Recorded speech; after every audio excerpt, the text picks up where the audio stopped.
Vous saviez que le paf, pour désigner le zigouigoui, en réalité c'est un super vieux mot. Genre en fait ça date de la fin du 19e siècle. Alors que j'avais l'impression que c'était surtout les personnes de la génération Z qui l'utilisent dernièrement. Enfin, je pensais vraiment que c'était un mot récent. En fait, c'est un super vieux mot. On le retrouve beaucoup, notamment dans les San Antonio. Vous savez, les bouquins de Frédéric Dard. J'ai un extrait là, c'est terrible. Elle ferme les yeux, tâchant à recomposer dans son esprit le plantureux paf de Bérurier. Désolée, mais plantureux et paf accolés comme ça, je peux pas.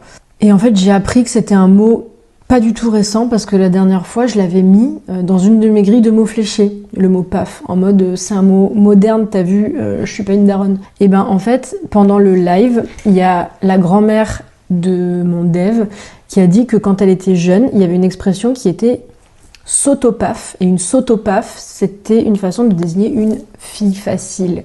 En mode elle saute sur tous les pafs qui bougent. Du coup, j'ai fait une recherche sur l'expression sautopaf et en effet, ça existe. Alors, dans les dictionnaires, on trouve comme définition, en effet, fille facile ou nymphomane, encore une fois, je cite. Et je suis surtout tombée sur une chanson de Guy Béard qui s'appelle Sautopaf. Voilà, je l'ai écoutée, bien sûr, et je vous invite vraiment à faire de même. Étrangement, c'est pas misogyne, en fait. C'est plus une ode à la liberté sexuelle, que ce soit pour la femme comme pour l'homme. Donc, c'est drôle, c'est vraiment très très drôle.